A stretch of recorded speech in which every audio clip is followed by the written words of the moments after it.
कटरीना कैफ आज बॉलीवुड की top actresses में गिनी जाती है। वो बॉलीवुड की one of the hot actress है, लेकिन यहाँ तक पहुँचने के लिए उन्होंने बहुत स्ट्रगल किया है। ईयर 2003 में वो आई थी बूम फिल्म से, और इसके बाद कटरीना कैफ लॉन्च होने वाली थी भट्ट कैंप से, लेकिन जॉन इब्राहिम के कारण कटरीना की ये लॉन्च नहीं हो पाई। तो आज कब की और कैसे में मैं आपको यही बताने वाली हूँ कि कब कटरीना भट्ट कैंप से लॉन्च होने वाली थी, क्यों कटरीना का ये लॉन्च नहीं हो पाया और कैसे कटरीना के लिए ये बात लकी साबित हुई।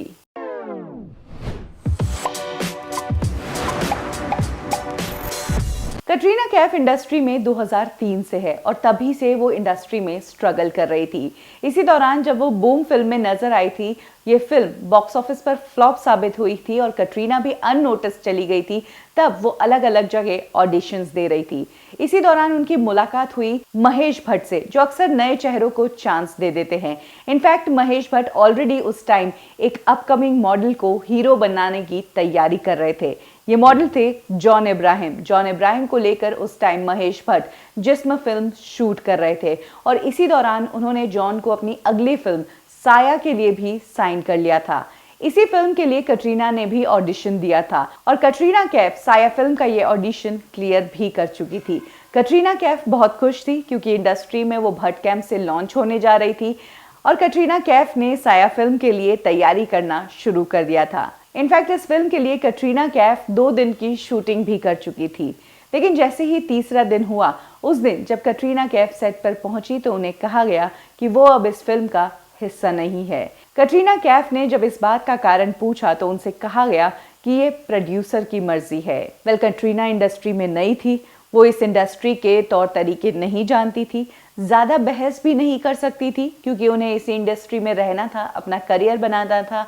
इसीलिए कटरीना उस दिन अपनी उस फिल्म के सेट से ऐसे ही लौट आई नाराज़ होकर, लेकिन उन्होंने अपनी ये नाराज़गी किसी के सामने नहीं शेयर की। इसी दौरान कटरीना को ये पता चला कि फिल्म साया से उन्हें जॉन इब्राहिम ने निकलवाया था क्योंकि कटरीना को अपने हिंदी डायलॉग्स बोलने में प्रॉब्लम आ रही थी।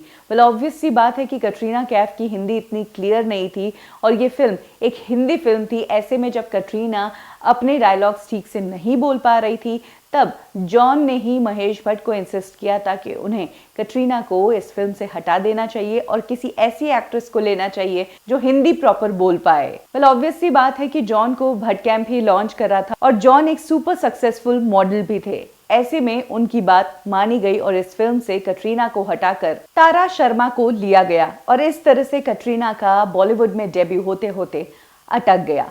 2003 में ना होकर कटरीना को अपने डेब्यू के लिए और अपना नाम बनाने के लिए कुछ सालों तक इंतजार करना पड़ा, लेकिन इस इंतजार का फल उनके लिए मीठा साबित हुआ क्योंकि उन्हें मिल गए इंडस्ट्री के सबसे बड़े सुपरस्टार, जिन्होंने न सिर्फ कटरीना के करियर की जिम्मेदारी ली बल्कि उन्हें प्रोड्यूसर्स और डायरेक्टर्स को रेकमेंड करने की भी जिम्मेदारी ली थी। जी हाँ, सलमान खान से कटरीना की मुलाकात हुई और उसके बाद से ही सलमान खान ने कटरीना के करियर को संभालने की जिम्मेदारी ले ली। सलमान से जुड़ते ही कटरीना बॉलीवुड में अचानक से नोटिस हो गई और तब से कटरीना की वो बूम फिल्म की पिक्चर्स भी वायरल होने लगी कि कटरीना तो हमें 2003 में भी दिख चुकी है, लेकिन तब इन्हें किसी ने नोटिस ही नहीं किया था। कटरीना सलमान के साथ आने के बाद सिर्फ और सिर्फ बड़ी फिल्में और बड़े स्टार्स के साथ ही काम कर रही थी। बॉक्स ऑफिस पर ये फिल्में अच्छा रिस्पॉन्स भी दे रही थी और कटरीना कैफ अचानक से टॉप लिस्टर्स में आ गई थी। इनफैक्ट कटरीना उन चंद एक्ट्रेसेस में से थी जिनकी केमिस्ट्री हर एक एक्टर के साथ पसंद की जा रही थी, भले ही वो सलमान खान हो या फिर अक्षय कुमार हो। इसी दौरान जब कटरीना एक बहुत बड़ी स्टार बन गई, तब उन्हें फिर से एक फिल्म ऑफर हुई। ये फिल्म थी न्यूयॉर्क और इस फिल्म में थे जॉन इब्राहिम। जैसे ही इस फिल्म के लिए जॉन का नाम सामने आया तो कटरीना कैफ को वो 2003 वाला इंसिडेंट याद आ गया कि किस तरह से जॉन ने उन्हें साया फिल्म से निकलवाया था। और जब कटरीना की सलमान से मुलाकात हुई तब कटरीना ने अपना स्ट्रगल भी सलमान के साथ शेयर किया था, जिसमें उन्होंने सलमान को बताया था कि उन्हें साया फिल्म से हटा दिया गया था क्योंकि उन्हें हिंदी नहीं बोलने आ रही थी और जॉन ने ये किया था। तब सलमान ने ही कटरीना को कहा था कि तुम इन सब बातों पर ध्यान मत दो, तुम बस मेहनत करो, अपने आप को एक बेहतर एक्ट्रेस बनाओ, एक फिल्म हिट हो जाएगी, ये सभी लोग तुम्हारे पीछे आएंगे और एक दिन तुम इतनी बड़ी स्टार होगी कि जॉन भी तुम्हारे सामने छोटे लगेंगे। ये बात खुद सलमान ने कटरीना के सामने ही खोली थी एक इंटरव्यू के दौरान, और उन्होंने कहा था कि मैंने और कटरीना ने ही डिसाइड किया था कि कटरीना न्यूयॉर्क में जॉन के साथ काम करेगी। जब सलमान ने अपने इस इंटरव्यू में कहा कि साया फिल्म से जॉन ने ही कटरीना को निकाला, तब जॉन से भी एक इंटरव्यू के दौरान इस बात के बारे में पूछा गया था, लेकिन जॉन का कहना था कि मेरा इसमें कोई इन्वॉल्वमेंट नहीं था, क्योंकि तब तक मेरी जिस्म फिल्म भी रिलीज नहीं हुई थी, तो मैं इतना बड़ा एक्टर नहीं था कि मैं किसी फिल्म से किसी हीरोइन को निकलवा दूं। वेल ऑब्वियस सी बात है कि साया से लेकर न्यूयॉर्क तक कटरीना की लाइफ में बहुत बड़े चेंजेस आ गए थे। वो टॉप एक्ट्रेस बन गई थी और जाहिर सी बात थी कि फिल्म न्यूयॉर्क में सबसे बड़ी स्टार अगर कोई थी तो वो थी कटरीना। तो कुछ इस तरह से सलमान के कहे हुए वो शब्द कटरीना की लाइफ में सच साबित हुए कि तुम बस मेहनत करो, अपने काम पर ध्यान दो, इस तरह की बातों से इफेक्ट मत हो।